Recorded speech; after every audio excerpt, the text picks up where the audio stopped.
Tudo que rola nas quadras de vôlei você ouve no Blog do Voloche. Vamos falar com o Bruno Voloche para saber dele também as opiniões sobre o fogão, qual o destaque que ele tem quando se fala de especializado, ele que é referência aqui pra gente. Tudo certo contigo, Voloche? Um abraço. Boa noite, Rafa, um abraço para você. É um prazer ter o amigo de volta, 100% recuperado e bom retorno. Boa noite ao Daniel, boa noite, Lélio, ouvinte da FM O Tempo. Estava acompanhando atentamente a reportagem do América, né? Os bastidores ou o clima pro jogo contra o Bragantino. E todo mundo sabe o carinho que eu tenho pelo América do Rio, aqui onde eu trabalhei como diretor de futebol há uns 10 anos atrás. E hoje eu recebi uma imagem chocante, e eu sei que os mais antigos, com devido respeito ao meu amigo Lélio, vão lembrar dos áureos tempos do América do Rio de Janeiro. E uma imagem chocante. O América foi desclassificado, não se classificou entre os 4 primeiros colocados da segunda divisão. Então vai continuar na segunda divisão. Perdeu pro Sampaio Corrêa por 4-3. E no final do jogo, parte da torcida foi conversar com o técnico Alfredo Sampaio, e um dos torcedores simplesmente cuspiu na cara do técnico. Eu fiquei assustadíssimo com a imagem, uma falta de respeito, falta de consideração, e o que mais me chamou a atenção foi o controle emocional do Alfredo Sampaio, que é um cidadão digno, já trabalhou nos grandes clubes do futebol do Rio de Janeiro, foi presidente do sindicato, não é meu amigo, tá? Não estou aqui defendendo o Alfredo, mas o cidadão levar uma cusparada na cara depois de uma eliminação da torcida do América é demais. Desculpa o desabafo, companheiros. A gente até falou disso hoje no Barba, né, Léo? Falamos, e foi uma imagem realmente surreal, né? O técnico quebrando o portão para ir atrás do torcedor.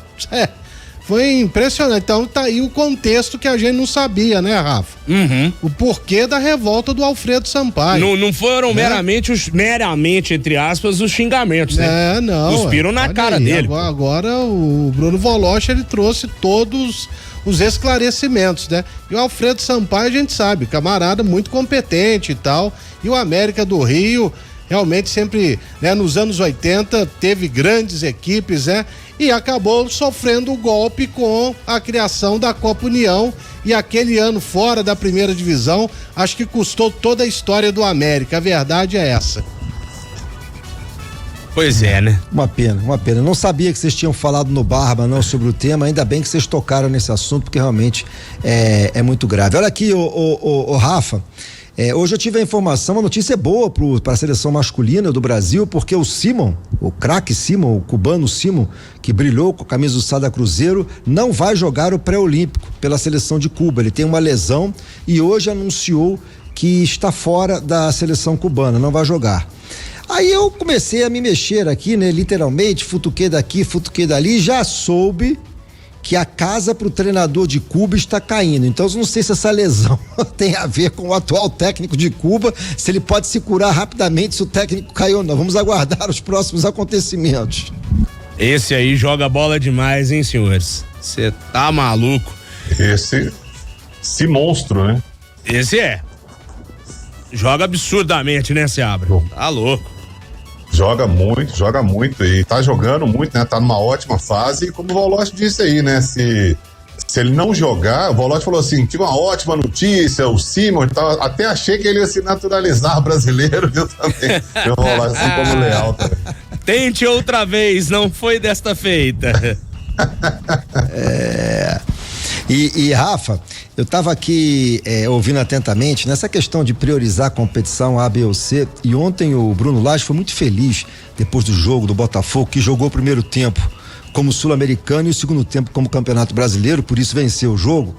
E ele disse que essa questão de priorizar a competição é real, e isso existe em qualquer lugar do mundo, seja na Inglaterra, França, Itália, Alemanha, e tem sim que priorizar. Ele já deixou claro que a prioridade do Botafogo é o campeonato brasileiro, ponto. A Sul-Americana, o Botafogo vai empurrando, deu, não deu, sinto muito, e assim vai ser até o final. Ele não vai jogar a toalha na Sul-Americana. Agora, a prioridade é o Campeonato Brasileiro. Cara, eu acho que tá mais do que certo, viu, Voloche? Numa boa. Com todo respeito à Copa Sul-Americana, que é um torneio que dá grana, dá vaga na Libertadores. O título do Brasileiro também dá. Ficar no G4 também dá. O Botafogo já ganhou a Conmebol, não ganhou? Então, título por título, a Sul-Americana é a atual Conmebol, certo? Ou tô mentindo? É a atual Conmebol. Não, e aí ele foi perguntou o seguinte, mas a Conmebol é exatamente isso. A Sul-Americana dá muito dinheiro, você vai avançando de fase. Ele respondeu o seguinte: mais importante, mais dinheiro vai me dar o meu torcedor lotando o estádio a cada jogo para manter o Botafogo nessa posição. 3 jogos a gente paga a fase da Sul-Americana. Simples assim. Casa cheia, tivemos no final de semana, então eu acho que o Botafogo tá certíssimo. Até acompanhando a transmissão ontem dos nossos colegas da Super Rádio Tupi aí do Rio de Janeiro, o Del Aranha, o pessoal, o jogo inteiro eles estavam falando, Botafogo é isso, gente. É um na Sul-Americana, é outro no Brasileiro.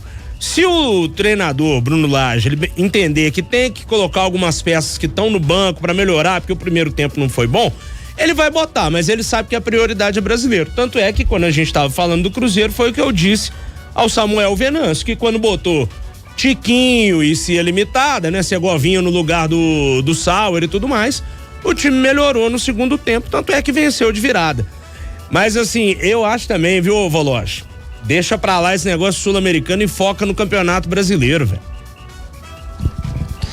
E pra encerrar essa questão do Pedro, mais uma vez, acho que o Flamengo erra em todos os sentidos, tirando o Pedro do jogo de hoje contra o Olímpia. O Flamengo está se prejudicando, não está multando ou prejudicando o Pedro, não. O Flamengo está se prejudicando e muito ao não contar com o Pedro. Hoje não sei se vai precisar, pode precisar, e eu acho, a sensação que eu tenho é que o Sampaoli perdeu completamente o vestiário. Aliás, em off, ontem eu soube lá no Engenhão, no Newton Santos, que o Bruno não quis falar evidentemente sobre esse tema, mas o Zunzunzou era o seguinte, que o grande responsável por essa situação ter chegado a esse ponto é um só, o treinador.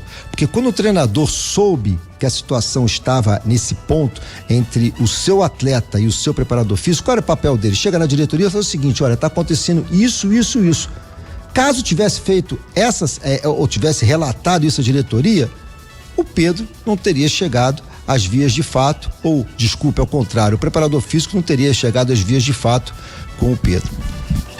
Você acha também, Lélio, que quem perde mais é o Flamengo? Sem dúvida alguma. Ali durante o jogo pode precisar, e você tem ali à disposição um atacante do calibre do Pedro. Faz muita falta, mas realmente há muita coisa ainda a ser esclarecida e na verdade nada foi pela direção do Flamengo, né? Tô achando também que tá muito esquisito isso aí.